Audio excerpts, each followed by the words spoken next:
Today, I am joined by our first prize winners of our Showcasing SVT Pioneers Healthcare 2023. I'm joined by Professor Orhan Uzun and Dr. David Rawlinson. Hello, both of you, and welcome and congratulations from us. And over to you. Thank you, Tracy. My name is Dr. Orhan Uzun. I am consultant pediatric cardiologist working at the University Hospital of Wales.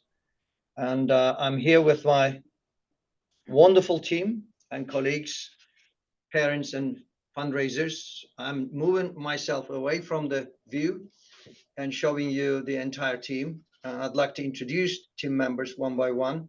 And if we start from the hero, who herself suffered from SVT before birth and after coming to this world, Martha. Let's start with Martha. Martha, can you say a word, please? What's your name? Have you heard that little voice? We did. Hello, Martha. Good morning. Martha is coming close by. So this is Martha. We're together here. She is one of the reasons why we set this up, this stellar service with Michelle, her mother, and also Mrs. Julia Montanari. Martha, you can go back to your mom. And Michelle, would you like to introduce yourself? Hi, I'm Michelle. I'm Martha's mum. Really glad to be involved. Thank you. Hello, morning. Good. And Caroline is our administrative support. Caroline? My name is Caroline. I'm Professor Uzun's secretary. Good morning. So my name is Frida. I'm one of the pediatric cardiac nurse specialists here at Cardiff. So our cardiac nurse specialists are playing a pivotal role here because they are holding the clinical governance, maintenance of the service, communication, and liaison role. And they are running the service perfectly and very safely. Hi, my name is Charity Morris. I'm a trustee at the Leon Heart Fund and I'm on the fundraising side of things. Good morning. Hi, I'm Julie Montanari. I'm chairperson of the Leon Heart Fund after my late son, Leon Montanari. Leon Montanari is a legendary patient of mine. Unfortunately, he's not with us, but he has never left in his spirit. And so is the mum. So mum, Julia, we're grateful to her. She's also played a pivotal role along with Michelle Graham and Graham and Julia and Michelle are the main people starting this service and maintaining the service alongside 3 other parents. I'd like to thank them. Good morning and welcome all of you. Thank you so much for joining us. 3 other stakeholders, they are our colleagues in peripheral hospitals because this service is delivered in patients' locality. It's not centrally run service. Therefore, we have colleagues from the inception of this service. They worked in collaboration with us and they spread the service to all Welsh population in their local hospitals. So from Princess of Wales Hospital. Hi, I'm Dr. Max Nathan, I'm a pediatrician with a specialist interest in cardiology. I work closely with the Welsh Pediatric. So Dr. Max Nathan works at Princess of Wales Hospital, and I'd like to thank him for coming today. He's the one delivers all the equipment to his patients in Bridgend and surrounding areas and Cwmtaf Health Board. Hi, my name is Welcome. Amos. I'm one of the tutors. I'm Dr. here in this hospital. Dr. Amos Wong is a specialist doctor at Cardiff and Vale University Health Board. He's also playing a major role in the inception, designing and running of the service. So we're grateful to him. And as last, not the least. My name is Rainer Boden. I'm a pediatrician up in Merthyr Tydfil, so Cwmtaf Health Board, and support the service from there. I think it's a brilliant project. So some of our other members couldn't come. Sohail Beheri from Roll Gwent, Aneurin Bevan Health Board, Sean Jenkins from Huelda Trust. She couldn't come, to send their apologies, but we also have David Rawlinson, Medical Director of Welsh Air Ambulance, with whom we actually had the original idea of using watches in addition to plates. So I'd like to ask David to introduce himself on the Zoom. Thanks, Oran. So David Rawlinson, work with the Emergency Medical Retrieval and Transfer Service, and as Oran says, the Wales Air Ambulance, and we have a responsibility and an interest for medical technology and systems, and I think as mentioning earlier to Trace, we got involved during the height of the pandemic through another project using telemedicine and satellite technology, and things fell together, and we're able to help with this really important project. So pleased to be here today. Thank you. Morning. David. And the other two people to mention, Caris Williams and Cheryl Morris from Swansea Bay University Health Board. They couldn't come, they sent their apologies, but they're representing Swansea Bay area. And we also had Dr. Govindaraj, Punamela Govindaraj from Royal Glamorgan Hospital. He also sent his apologies. So this is our entire team. Any question to the team members, Tracy? We're very grateful for everybody to be able to come along and join us today, and it's a privilege for you to be here, for us to welcome you here rather. So thank you very much. Professor Uzun, if you would like to continue with your presentation after you've kindly introduced everybody, would you like me to start with your presentation of Martha's story? Would that be okay? Yes, please. As you all know, pandemics ruined our lives. Not only lives of doctors, but also lives of healthcare providers, and our population, our people, and the patients suffered the most. However, some patients saw what was coming, and with my little gentle request, they were quick enough to run towards us to lend their support. So I'd like to thank once more to the individuals present here and not present here. But first of all, I would like to go through some of the patient stories who are the strength of our project, because project wasn't done without patient involvement. It was not planned closed doors by doctors only. From the beginning of it, it was carefully discussed, agreed on, funded, with sweat and hard work. So Martha is a little gem. She's a big gem now. And Martha says that she can't remember her time in hospital. How wonderful is that? Because I think we acted when she was very little. So her problem is over. So you can tell when you act in timely manner, then you can give them a future that is not going to cause any ongoing concerns. She just canceled out all past memories. Now she's looking into her bright future. What she says that she has seen her photos and her brother in the neonatal ward in her bedroom.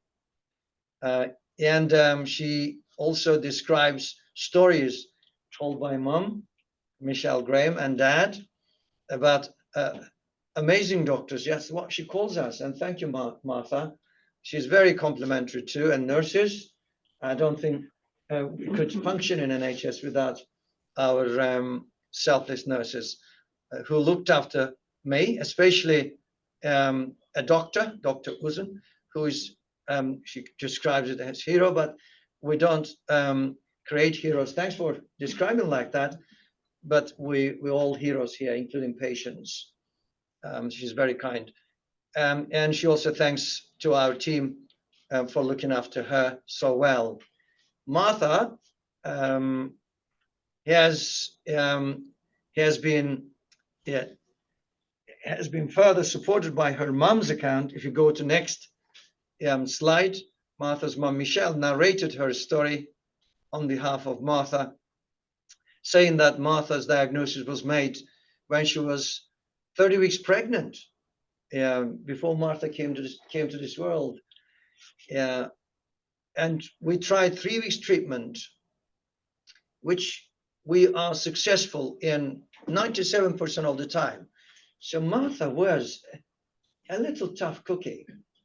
So she gave everybody time to feel humbled, and instilled us humility and brought us down. But we failed to bring her heart rate down completely to normal, although it slowed down to a level it was safe. We had to deliver her by emergency cesarean section at 34 weeks. That was 6 weeks early. And from the time of birth, for a period of 4 weeks, she had to stay in hospital, as we had to try multiple drugs intravenously going through her veins. Her tachycardia continued intermittently. There were times we were very happy that we controlled it. Then all of a sudden, Martha got excited and the heart rate jumped again to high levels.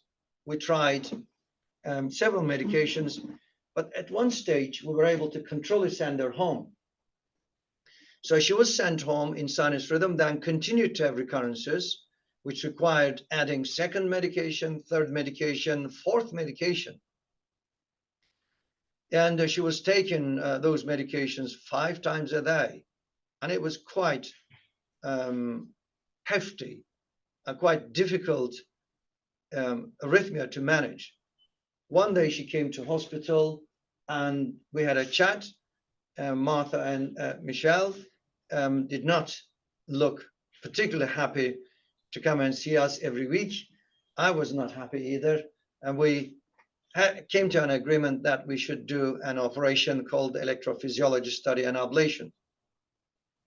Martha was tiny. She weighed very little. She was one of the youngest child, except for neonatal cases, urgent cases we did this procedure. And we're grateful to Mark Walsh in Bristol. I also went to the procedure to surprise her. And the procedure took quite a long time. If you go to next one, please.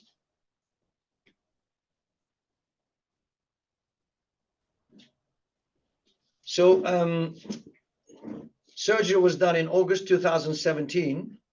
As I said, it lasted 4 hours. We had to map her little heart, millimeter by millimeter. But it wasn't so little. She had lots of love in it. It was massive. So that's why it took us 4 hours.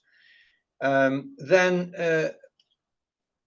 Mark Walsh and his team and my presence and contribution did a marvelous job in Bristol. We're grateful to our surgical center and tertiary center for interventions.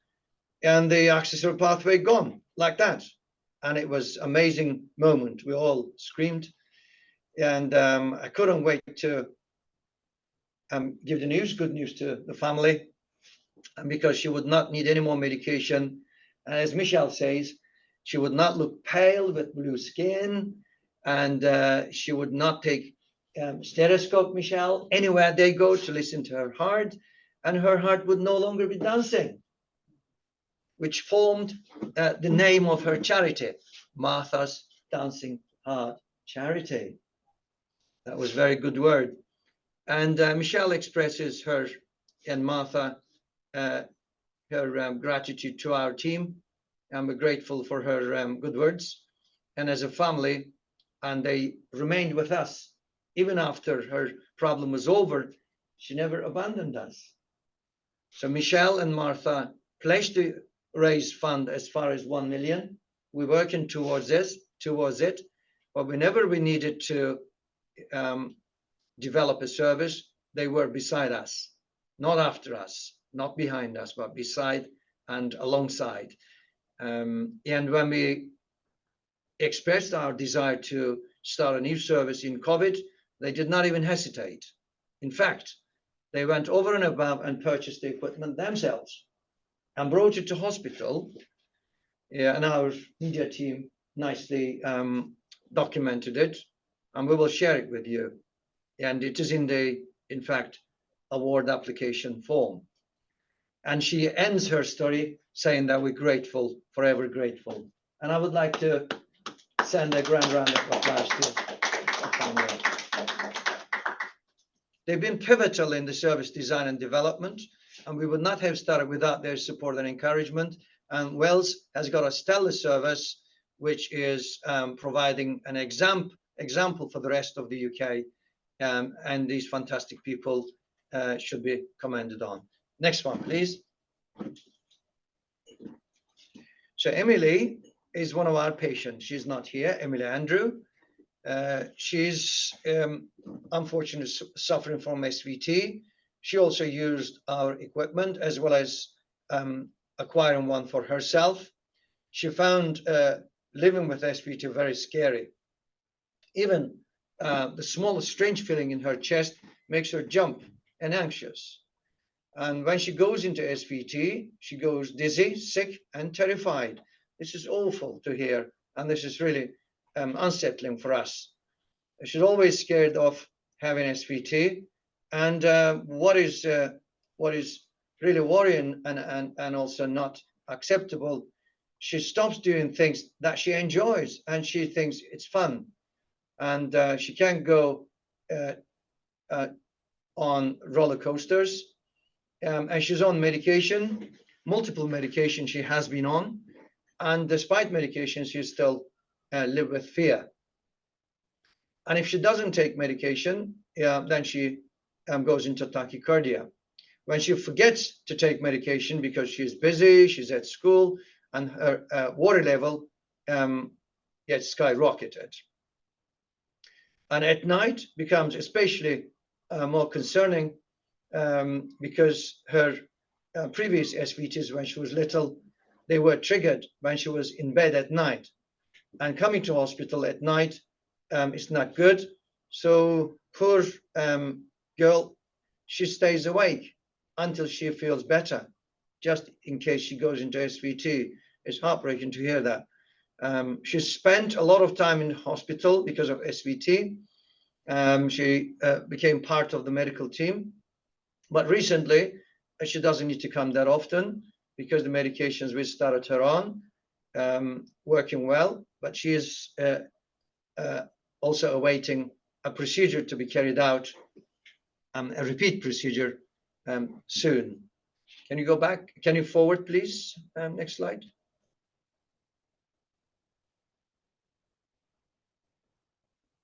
So Emily's mother, Charlotte Andrews, also has been fundraising for us and supportive, a very supportive mother of our services. She describes her daughter being diagnosed at 12 years of age with Wolff-Parkinson-White syndrome, which is an accessory pathway, extra piece of muscle connecting, extra wiring connecting top chamber to the bottom chamber. Instead of heartbeat going down the normal cable, there is another accessory cable, which is not supposed to be there, creates chaos. In the beginning, following diagnosis, mom thought, because mom is a nurse herself, she was hoping that it was wrong. And because she led a normal life, there were no symptoms. But a few months after we diagnosed Wolff-Parkinson-White syndrome, she had her first episode and spent Christmas in hospital.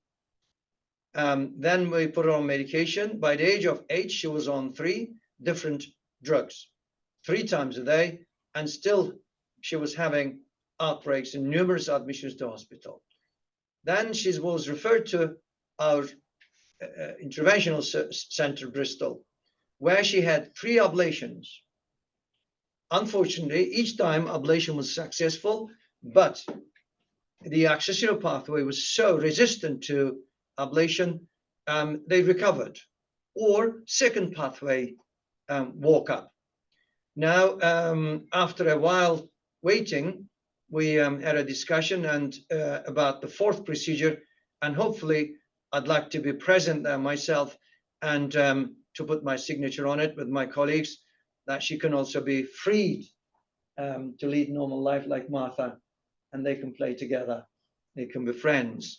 So she's waiting now, the next procedure, and using our handheld ECG devices to send some recordings, just to reassure her.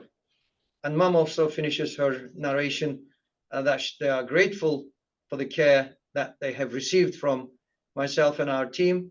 And we're also thanking them for being wonderful carers and strong supporter of our service. So can we have the next one, please? And I would like to ask Julia Montanari, because she didn't send her narration to me, but and the charity person, if you come close to here, please. Julia Montanari is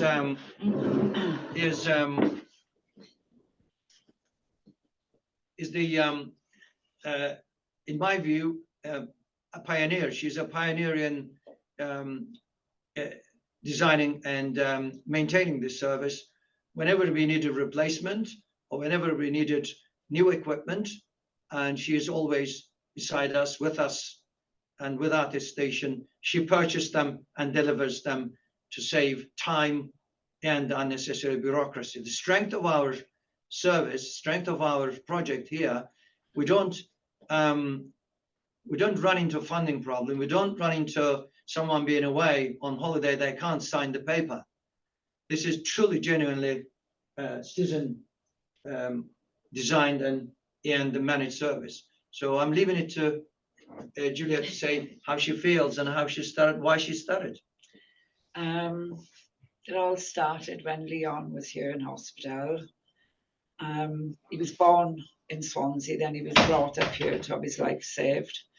Then as the years went on after transplant, he was admitted more and more to this hospital, having regular heart attacks. And one night he had 3, I think, and he was resuscitated and brought back at least 3 times. And it felt like 30 times to me. Yeah. It was incredible the work you did with him that night, but we managed to save him. He spent most of his last 2 years here, and they went over and above with his care. So I just want to give back in every way I can. I support the parents and the children and everything we can do with this arrhythmia. The children in the school where I work are all aware of it. So every year they do a fundraising event which provides the money to pay for this for us. So thank you. Would you like to say anything about charity? Yeah, it's so rewarding when we create these fundraisers and we put all our effort in to see what the outcome is, to raising money for these watches or any other equipment, even if it's for just some piece of technology for the rooms. It's just lovely. How does it feel to be not a bystander, just a receiver, but provider?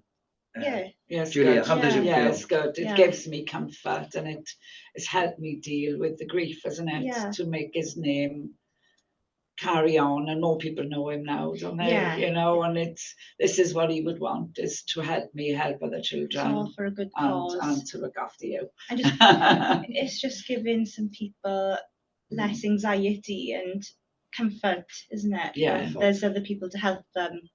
Okay, wonderful. Any question, Tracy, yourself from your team? I'm going to get Martha and Julia, Michelle, and then my colleagues, our nurse, and also our team members in peripheral hospitals. Then we will conclude. I just want to say thank you for sharing your story, ladies. Obviously very passionate and very sad, unfortunately, story. So thank you for being there today and sharing that with us. So thank you. Michelle, Thank you. and Martha, come in, please. Now, Michelle and Martha will tell a few words how it feels, perhaps providing the being a provider rather than receiver. Okay. Well, just I think like Julie said, you want to we made a commitment that we wanted to give back. I know our story is very different to Julie's, and just having Martha here is amazing. I didn't know the risks really involved in her care until after she was born. Dr. Orhan didn't tell me that. So yeah, we made a commitment to raise, well, £10,000 before she was 1, which we did, and then we said we were going to do £1 million in our lifetime. I think at the moment we're on about 90,000, I think. Wow. She's 8 now, so we're doing all right, but we've got a long way to go. But we just want to keep trying. And what feels great is for providing something like involved in this project. It was so quick, and you feel the benefit of it so immediately, that being able to get your hands on a really simple piece of kit that makes such a massive difference. We keep having little memories pop up of Martha with a halter around her neck when she was just crawling. You know, they weren't the best. Yeah. It did the job, but it wasn't the best piece of kit for a small child. So Not at something all, like no. fantastic. So yeah, it's just great to be part of it, isn't it? Yeah. Martha, you want to say something? You said you're going to carry on, aren't you, when I'm too old to run around the country? Martha, you're like a little superhero. Thank you so much for coming along today and sharing your story with us. And I hope that you continue to grow and prosper and do everything that you plan to do, because, you know, you have got that ability to do that now in your lifetime. So well done. And also, is it not a school day today in Wales? So you're very lucky to be here and not at school, first week or second week back at school. So well done, Martha. We're really proud of you. And thank you to everyone with all their fundraising. It's marvellous. It's a marvellous thing that you're doing. So well done. And also thank you to Professor Orhan for all his help in making this all take place. Can I also call the members one by one? One thing I'd like to also mention, that our previous chief executive, Mr. Len Richards, have been incredibly supportive. In fact, met with Julia Montanari and Michelle Graham and all of our stakeholders, and he just lent his unreserved support in every respect, every step during COVID. So we would like to extend our thanks to him. He's not with us at present, but without his help and support, encouragement, I don't think we would have achieved this. So the Cardiff and Vale Health Board Chief Executive has been just amazing, driving force for this. We would like to thank. Now I'd like to ask our liaison nurses, because they are also pivotal. You want to come and tell us, because they provided a dedicated ECG network, dedicated seamless email communication channel with parents, and we didn't have to wait for ECG to be analyzed, because in traditional Holters you have to put a request, wait for months if you're lucky, sometime more than 3 months. Then when the tape is ready, then you wait for the tape to be analyzed. After tape is analyzed, doctor needs to report it. But with this new technology, ECG already printed comes to the nurses. They look at it. They give the immediate response to the parents, then discuss with the caring consultant, and that abnormality or problem is managed, or patients reassured that there is nothing to be worried about straight away. So the efficacy of it could not be better if we didn't have such good nurses, liaison nurses. Do you want to say anything, how it feels to help? Yeah, it's great to be able to provide equipment to patients, and they get a lot of reassurance from it. They're able to take it home, and they know that if they do feel something that they think is abnormal, that they can send the rhythm straight into us, and then they can get a treatment plan or reassurance if it turns out to be a normal rhythm, and it's really helpful to them. Thank Wonderful. you.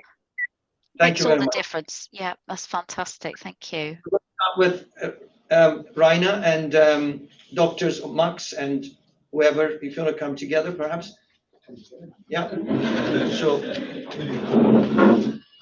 So these are our team members. So, Rainer Fortner, Yes, so if you introduce and where you're from. yeah, so Rainer. Rainer Fortner, I introduced myself in the beginning. I work in Merthyr Tydfil, which is one of the most deprived areas in Wales. And it's brilliant to have this access to this service, basically. Patients sometimes wait a long time, as you know, waiting lists have been growing in the NHS. So when they come to your clinic, and quite often borrow some symptoms of palpitations, especially with the pandemic, all these boys have gone up a lot, and they expect answers. They want to have reassurance, or they want us to find something. So being able to offer them and giving them a device is something they're amazed about, because they don't expect that. They expect to be waiting for Holter for a month or two, and answers a lot later. Being able to give them something that they can then put on, set them up themselves as well, and that provides reassurance most of the times is brilliant. Thank you. Max Nathan. Yeah, Max Nathan from the Princess of Wales Hospital. I don't know if Orhan remembers this, but quite a few years ago, we went to a conference in Rome, a cardiology conference. And in fact, in the foyer, there was a man he had a very similar device actually. And he was looking at his heart rhythm. And then Orhan, and you looked at him, and he looked at his heart rhythm, and he said, I think you're in atrial fibrillation. So, and it was quite a sort of a pivotal moment at the time. So this was quite a few years ago. So when Orhan came to us in Regent and said, look, I've got these devices that have been provided by patients themselves. So we thought, this is fantastic. This is such a great endeavor. Patients coming to the forefront, finding the money, the time to find these important devices, and then helping others, due to their own plight and due to their own experiences. So we've had a really good experience of handing these devices out to patients, and as my colleague Dr. Rainer says, I think it provides them the reassurance. More importantly, patients know that they are in control of their symptoms, and that they can correspond or they can liaise with some health professional, when it's necessary. Directly, there and then. So it's really it puts them in control. So it's a great endeavor, and I hope we continue to do this actually. What is important, halters can only keep them for a week, maximum 2 weeks. But these devices can be kept for up to 6 months until they are reassured. That's the beauty of it. Yes. So, Amos, well, hi. So, like my colleagues have mentioned, we look after children, and we know that in pandemic's time, the mental health issues, stress among children is well documented. So we do have a surge of patients coming in the pandemic seasons with a lot of stress and causing palpitations. So while we want to make sure that we know what exactly is the issue, sometimes it's just purely anxiety. So therefore, these devices really helps to reassure these kids, hey, you're totally fine. There's nothing to be worried about. Go and enjoy your full life. As you can hear from the stories, some of these are very serious to this child. They stop doing their normal activities. They can't clamp down, and it's not helping their whole mental health issues. And at the same time, we did pick up a few genuine patients who we went on to treat with heart rhythm problems. So therefore, we have good success outcome with this project. Much thanks to the team here getting on this device. Wonderful. Thank you, gentlemen. It's certainly very good the way that you've all come together from all parts of Wales, and that you've collectively provided a service for instant almost diagnosis, and therefore leading to a quicker treatment options to help. And as you say, stress can have a huge impact on people, and also people from like you say, the poorest backgrounds in the cities, and having that knowledge straight away makes a big difference, and that without the long waiting lists. So well done to everybody. It's certainly fantastic what you've achieved. And Tracy, we used to use plates initially. Then Dr. David Rawlinson and we thought, can we extend this further to another device? Because plates require mobile phone to be present with you at all times. So David was the perhaps the person who looked into alternative device can be worn like a watch. Perhaps David can say a few words where it came from. David, would you like to tell us your account, your story? Yeah, How- absolutely, and it's one of these lucky coincidences, I suppose, and we had a personal experience. One of our family members was suffering symptoms of arrhythmia, but unable to access healthcare during the pandemic, and it was we bought him one of these watches, online, not thinking much of it, and actually used it to ultimately diagnose him with an arrhythmia, and he went on to have treatment, which was unable to access normally. So obviously, for me, that was personally very exciting and good use of it. And I thought, well, through the work we'd already been doing with Orhan, there's an opportunity there to expand it into the pediatric side of things, where I could see there'd be obvious challenges with traditional technology.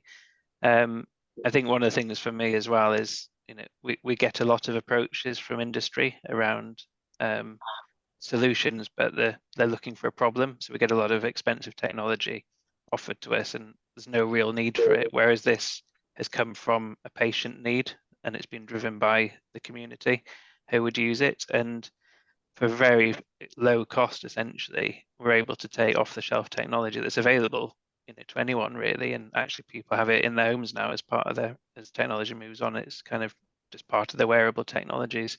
So it's really been pleasing to see how patients have been able to take that, work really closely with kind of this multidisciplinary team to have real impact on patients, and just to see the strength and inspiration of families that are here today and wider, to turn those often sad stories into helping many more people across the whole of the country. And hopefully by sharing these kind of stories, we can spread that wider beyond our community. It's just been really nice to be involved on the periphery of this project and see the outcomes of it. I can certainly relate to that, David. Certainly working in patient services during the pandemic and since the pandemic, to be honest, people managed to get hold of their own monitoring devices, such as, you say, the watches or the cardiomobiles and things, that they were able to self-monitor. And if they were able to find out what it was and record them and let their doctors know, it certainly helped provide reassurance to themselves. And by sharing it with their doctor, it led to a much quicker referral and diagnosis. So all of them have great impact and are very helpful to many people. And it's certainly something we should be sharing far and wide with everybody. So we'd like to say thank you to everybody. Thank you, Professor Uzun, for leading the call today and welcoming everybody. We are extremely grateful for you all attending. So thank you so much. Caroline, I'd like to bring Caroline, the last Caroline, please, because admin support is also very important. Caroline has been, I don't think I would be able to function without proper communication. Caroline, how do you feel to be liaising with parents days and weeks and months and during that difficult time, COVID time? Because she was without someone providing connection to the families, available always on the phone. What is nice, Caroline's phone never goes into an answering machine. That is the beauty of our service. She manages that. You sound like Wonder Woman, Caroline. Yeah, it's just really nice to be here today, because it's really interesting to see the other side of it, because I'm on the computer most of the time speaking to parents, so it's really lovely to see the parents and see this side to it. She distributes the equipment, she sends packages them, she liaises with the team members, and that's a pivotal role, in fact, she also delivers all the good news or diagnosis to them in the right and accurate and timely manner, an impeccable manner, and you don't need to even worry about what it is written. You don't need to check on that. So that is also important. Correct record keeping and correct record transmission to the families. So robustness of the service, I think, it lies in everyone's being appreciated, everyone's playing their role to their perfection and working in harmony. I think I'm very lucky to have these individuals. No one has minor role. Everyone has the equal role in this success, in my view. What is also important, patient can see the ECG strip themselves. But with Holter machines, they don't see anything. Something recorded is a mystery, goes to technician to be analyzed. But them, as they record, they can see it. When we deliver the news or make the diagnosis of normal or abnormal, then we empower them. We make them more confident. And they can make recording again and again and again without any time constraints. That's another benefit of this service, if you may agree, my team members. Absolutely, I fully support team support and team members. You are, that's what makes it happen. And Caroline, well done for being that voice on the end of the phone that parents are there to speak to and being reliable. And as you say, if it never goes to answer phone, then you're amazing. But I agree. I know what you mean. You build up relationships with these people, you get to know them, and it's quite rewarding. I completely agree. And what also we did, our liaison nurses collect that information, ECGs, as well as any communication, and we review the data. Time to time, I extract the data, and we look at them and make sure that there is nothing missed, nothing delayed. So we have a robust mechanism of reviewing and assessing our efficacy of the service, where the areas that we can improve. For example, some equipment not returned. We don't intimidate patients or they want to return. We give them sense of responsibility. That is genuinely benefit of the service. Yeah.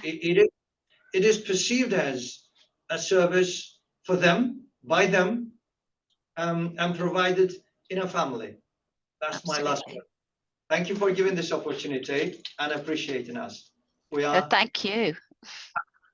We're very happy to have won this award, and we feel very privileged, don't we? And over the moon. Well, we are very proud, and we are very pleased to say that you have won the first prize. So thank you very much to you and all the team today. Your story is just an inspiration to many. So thank you very much for all your achievements. And here comes Martha at the last minute to say goodbye. So thank you, Martha. Thank you, everybody. Thank you very much. Thank you. Bye-bye.